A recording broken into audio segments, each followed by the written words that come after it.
नमस्कार दोस्तों, मैं वासुदेव और इस समय की ब्रेकिंग न्यूज़। दिल्ली में आज से 6 दिन के लिए लॉकडाउन। आज से दिल्ली में रहेगा 6 दिन के लिए लॉकडाउन। कोरोना पर काबू पाने के लिए दिल्ली में सोमवार रात 10 बजे से 26 अप्रैल तक लॉकडाउन लगने का ऐलान किया गया है, लेकिन इस दौरान ज़रूरी सेवाओं से जुड़े लोगों को पहले की तरह ही छूट मिलेगी। यहाँ भी सभी तरह के सामाजिक और धार्मिक आयोजनों पर रोक लगा दी गई है। सरकार ने कहा है कि लॉकडाउन तोड़ने पर सख्त कार्रवाई की जाएगी।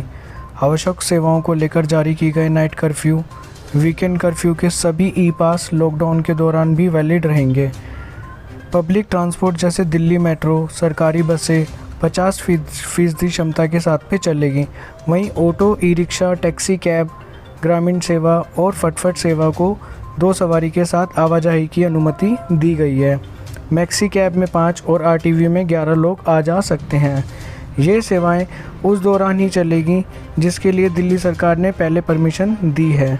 वहीं उन लोगों को ही यात्रा करने की अनुमति दी गई है जो ज़रूरी सेवाओं से जुड़े हैं और जिनके लिए ई पास जारी किया गया है। किसी भी आम यात्री को इसमें यात्रा करने की अनुमति नहीं दी जाएगी।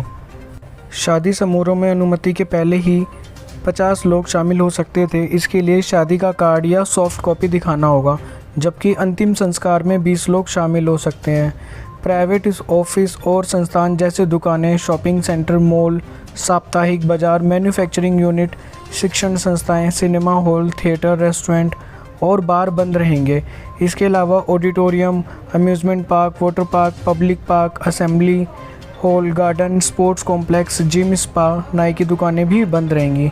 आदेश के मुताबिक salon, beauty parlour, swimming pool भी कर्फ्यू के दौरान बंद रहेंगे। वहीं जहां राष्ट्रीय और अंतर्राष्ट्रीय स्तर की प्रतियोगिताओं में शामिल होने के लिए खिलाड़ी प्रैक्टिस कर रहे हैं, उन स्विमिंग पूल को इसमें छूट दी गई है। निर्माण कार्य को भी बंद किया जाएगा, लेकिन जिन निर्माण स्थलों पर मजदूर रहकर काम कर रहे हैं उन्हें इसमें छूट दी गई है। सभी राजनीतिक, सामाजिक, खेल, एंटरटेनमेंट, एकेडमिक, सांस्कृतिक, धार्मिक पर्व, त्योहार और इस तरह के आयोजन पर रोक लगा दी गई है। दिल्ली के सभी जिला मजिस्ट्रेट और सभी डिस्ट्रिक्ट डिप्टी पुलिस कमिश्नर को इस आदेश का सख्ती से पालन करने को कहा गया है। सिर्फ जरूरी सामानों और सेवाओं से जुड़े लोगों को ही इसमें छूट दी जाएगी। दिल्ली के मुख्य सचिव विजय देव ने आदेश में कहा है कि कोई भी अगर लॉकडाउन का पालन नहीं करेगा तो उसके खिलाफ DDMA के तहत कार्रवाई की जाएगी। अगर ज़्यादा हो रही थी तो ज़्यादा बताई, कम हो रही थी तो कम बताई। कितने बेड्स हैं, कितने ICU बेड्स हैं, क्या परिस्थितियां हैं, हर चीज़ आपके सामने ईमानदारी के साथ रखी। और इसी वजह से जब भी हमने कड़े निर्णय लिए, जनता का पूरा सहयोग मिला। मैं हमेशा कहता हूं कि हमारी दिल्ली एक परिवार है। दिल्ली के 2 करोड़ लोग एक परिवार हैं, और जब परिवार में कोई आपदा आती है तो सारे परिवार के लोग मिलकर उसका सामना करते हैं। अब भी हम सभी मिलकर इसका सामना करेंगे। पहले भी जीत हुई थी, अब भी जीत होगी। आज दिल्ली में क्या परिस्थिति है?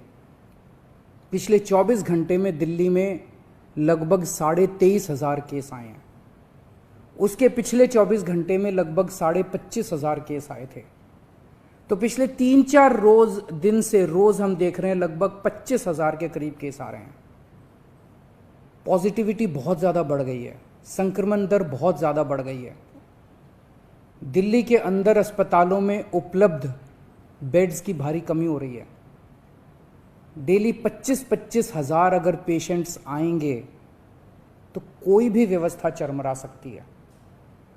दिल्ली के अंदर बेड्स की भारी कमी हो रही है। ICU बेड्स दिल्ली में लगभग ख़त्म हो गए हैं। आज सुबह मैं ऐप पे देख रहा था 100 से भी कम ICU बेड्स दिल्ली में बचे हैं। ऑक्सीजन की भारी कमी हो रही है। कल हमने सेंट्रल गवर्नमेंट को भी लिखा है, उनसे बातचीत चल रही है। परसों रात को एक हादसा होते होते बचा। एक प्राइवेट हॉस्पिटल ने हमें बताया कि परसों रात को 3 बजे के करीब उनके अस्पताल की ऑक्सीजन लगभग ख़त्म हो गई। वो बोले जी हम तो बहुत बुरी तरह से डर गए, बहुत बड़ा हादसा हो सकता था।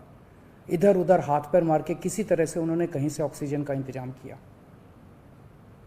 दवाइयों की कमी हो रही है, रेमडेसिविर दवाई की खासकर काफ़ी कमी हो रही है। ये सारे तथ्य मैंने आपको डराने के लिए नहीं बताए, ये सारी परिस्थिति है और इन परिस्थितियों में हमें अब अगला कदम क्या उठाना है, इस पे चर्चा करने के लिए मैंने आपको ये परिस्थिति बताई है। तो दिल्ली के अंदर कोरोना की परिस्थिति काफ़ी गंभीर है। अभी तक हमने दिल्ली के अंदर हेल्थ सिस्टम को बड़े अच्छे तरीके से मैनेज किया। दिल्ली में चौथी वेव आई है। पहली वेव पिछले साल जून में आई थी जिसमें 4,500 के करीब केस आए थे। दूसरी वेव आई फिर सितंबर में, फिर तीसरी वेव आई जिसमें 8,500 के करीब केस आए थे।